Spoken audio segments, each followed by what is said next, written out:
team at 14-7. General lighted up with this bar in hand. He certainly had the edge over Dashi when you see him at 9-12 as he just beams Ricky there out of the window. We know the talent he's but General able to find all four. He's on a 7 spree, 37 and 17 out of him. There's that ×4 multi-kill on your screen. He's having a great one, and he has some streaks for E6. So 4 points needed now for Enigma6. They're close to closing this game out. 2 players spawning out from custody. Both the players in the hard point are dropped. That's going to be map 1 as Enigma6 are able to take it, Joe. Oh, look at General talking some smack. I asked you, is this an important game to him? I think you see right there, yes it is. And, well, he destroyed the tier with a nice gunfight, went on the backside. Unfortunately for him, General there to trade it out, and the bayonet is in. About his mid-cut area, for them to really just kind of lock in and get these points. Damn. General, look what you're doing. But, and especially, like, in that situation, it's just like, you know these guys are going to be spawning out by subway. You know, you got a good lead. Use that barrage, kind of, but, you know, now. Wow. General, he finds us a key gunfight for right now. This next kill is going to be very, very important. If FaZe can get in locked down most of the time, he plays things that easy. General finds replay.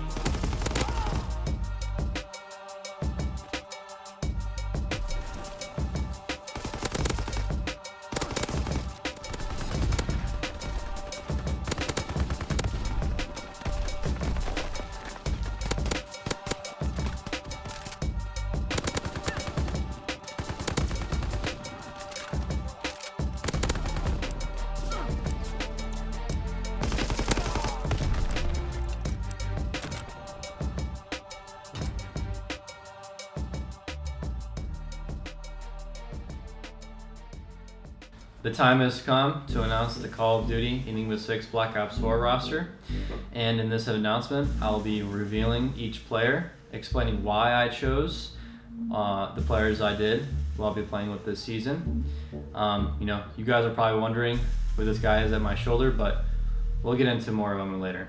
So, but before I go on to talk about the roster announcement, you know, I was offered by some teams that had pool play spots, and you know, a couple big name organizations as well, team of players that have high status, but you know, in my opinion, all the options had negatives to them, and those being, you know, conflicting roles, players that have been playing a certain role, and you know, in the team I'd be joining, that player or me would be in an uncomfortable position doing something that they're, you know, usually what they're good at, but now they would be switching it. So in terms of all that, I strictly followed, you know, a lot of the positives and, you know, team building. But yeah, you know me, I would play in the Shadow Realm with a team that I'm more comfortable with. So now on to the main topic. When I was building my roster, I wanted to build a team where everyone was comfortable in every way possible, whether that be their actual role, the actual structure of the team, and basically whenever I made a team just solely just around talent and names, it basically never, you know, worked out for me. All the teams I had when I was, you know, doing amazing was I always had players that, you know, were playing around, you know, a player on the team and were, you know, confident in themselves in their actual role, what they're doing, and playing at the team's pace of what they want to be playing at. So taking all those things into consideration, the main goal was, you know, team chemistry was a really big thing. The overall vibes of the team was a very, very big thing in terms of making a good team. But in terms of that, all the other attributes of the team in terms of taking criticism and good communication and, you know, just overall good vibes of, you know, the whole team meshing together. So just about that kind of stuff right there in terms of the team. Just want to say, very confident with the decisions that I made. And the first player that I will be announcing is Diabolic.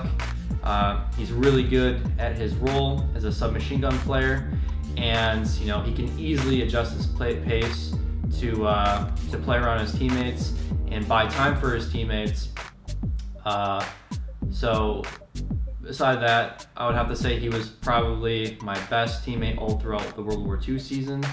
So when I was picking my roster one by one, I knew I needed a selfless player that would mesh well with me. My name's Theo Rivera. I also go by Diabolic. I'm from Miami, Florida. I'm 23 years old, and I am the support SMG player for Enigma6. And almost kind of makes it useless. General, he gets the first blood. Sniper though, that is one you've got to hit, and now he's running there, tail between his legs, he's out of there. And we're gonna see now a 4v2. This is a fight. Back. Sniper's not gonna mean anything of Pharaoh. Wandering around in circles, making himself look like a clown, and that's 3 rounds back to back. Enigma6.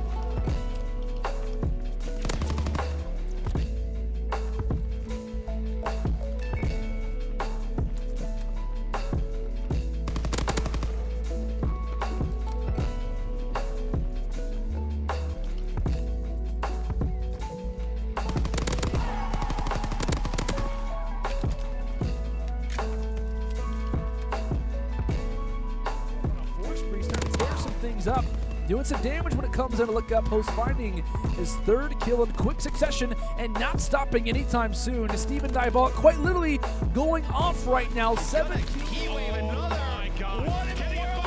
Where's the return? He gets that as well. Diabolic is a monster. 3-2 advantage for DT. He's so healing. He's still killing people. Diabolic is on a rampage. 5 streak. That was unbelievable stuff. His DT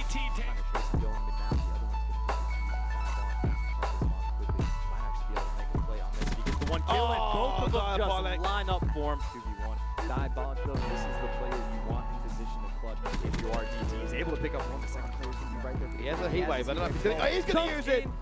Try and go for, well, for a second there, I thought it was going to be a 2-point play. It was a nice job by Diabolic to stop and go for the 1. The second player I will be announcing is Kismet. He is an up-and-coming sub player, as he's aggressive and has really good S&D knowledge. So that will benefit us in all game modes. As he is still pretty much new to the variant scene, coming from Search and Destroy, he'll be learning a lot from us in terms of us mentoring him this season. Kismet didn't drop a beat. He was playing at hyperspeed. Like you called out, he had 54 interactions. It was like phase, like with Zuma. 28. I don't think I've ever seen that drastic of a difference. No, it was wild. Probably Zuma and replays is probably the only thing I can compare. Of players, so they had their opportunity as players. LCQ is kind of the next step on their journey to see if they can get maybe into the realm of being pros. He's on a 10 streak, he's fully streaked out. He is actually frying. Like, that's when we use this term properly. He's frying there. A couple of kills come in though. They're able to actually wipe 3 off the map, get right back into the hard point. Now enjoying some time. That's actually Kismet that comes in with a 3. He's going to get a great time here. Come up behind a couple, able to line him up. 3rd now inside the hard point. He's going to get gunned as well. Yet another triple for Kismet. Cut down. That was elite level search and destroy, ladies and gentlemen. That's how you play. They swing back with their sniper. They play for picks. Nagafin gonna pick up 2 kills. I'm pretty sure he picks up that glide bomb. They save their tacticals to go push towards that V-bomb site. Perfectly executed plays by Gas Gaming. Kismet, this is what I love to see. That's the high note is there on my team. They didn't lose around. They won hard. For me, Kismet's a guy that just gets it, right? He has a good head on his shoulders. He understands how important every event is to raise his stock as a player. In the early stages this year, he was struggling to find a team. I remember first meeting him at an event earlier this year. He's like, yeah, I'm just trying to find the right squad. As it gets well. Yeah, it really was. The question is, how does the likes of Kiz... That's how he answers. Okay, good run. S&D stuff we don't see in the Pro League, but definitely sometimes we see... 2v1 situation. Kismet gonna take out 1. He's gonna tag up Exotic. This will be a huge swing round. He's gonna win it. Gonna get the 2-piece. Kismet getting loud. He was going to shoot. He was just running straight towards the body. All right, ladies and gentlemen, it's the time we've all been waiting for. How about you reveal yourself?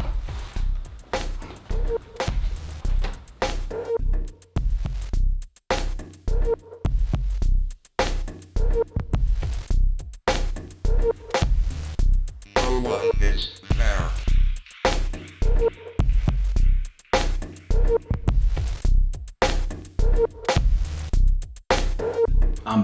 If you didn't know me, I go by Cade. I'm 22 years old. I will be playing the flex for my team.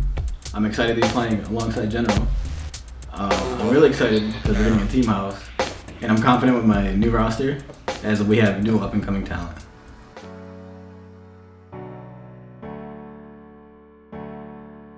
Cade, who's decided. Oh my God! What happened? What? Oh, he just fell off the map. Oh no! You don't want that. You don't. He's falls off the map. Cade finds one. Cade finds a double. Can he find a triple? Yes, he can. What are you doing? Over like that. Cade! It was all planned.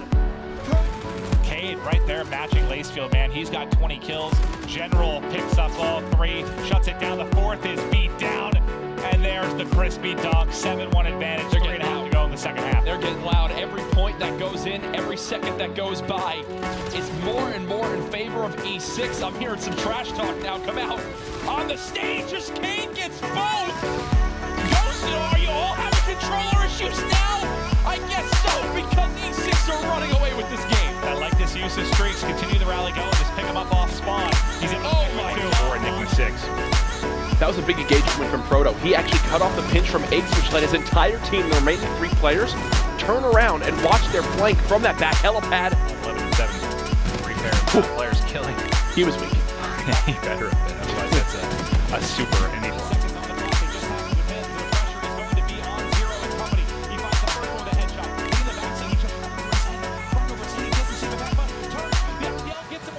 He's actually going to find it. 8 seconds left, and Enigma6 gets it done.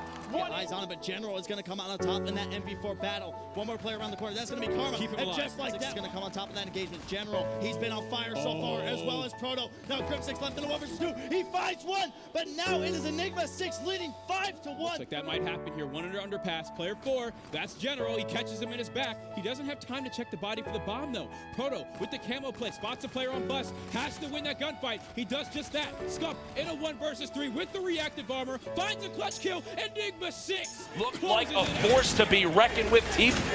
Are they looking like one of the best teams we've seen so far this weekend? You have to say it at this point. And, you know, we knocked Scump a lot early in some of the earlier games. So, we've announced Cade, Kismet, and Diabolic so far. And, you know, team of 4 needs a 5th for a 5v5 format. So, me and Cade, as we were planning on teaming, you know, for some time now, we wanted a 5th that we thought that would, you know, fit our team perfectly, as we wanted to build a team of 2 main subs, 1 main AR, and 2 flexes. So we were prepared for any meta. So at the end of the day, we plan on picking up a player that has tremendous talent, really good shot, he can snipe, and he's disgusting on the sticks, just to tell you that much. He's an absolute unit. So we're gonna introduce you to our 5th. Here he is.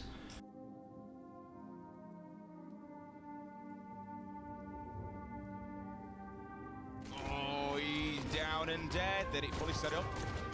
Both teams have their eyes on it. Who is that going to go to? I'm actually looking across the board. Has anyone managed to pick it up yet, or he's still there? Oh, he's going to be reversal. That's a big kill. Snake Second one's there. That's a double. That's huge.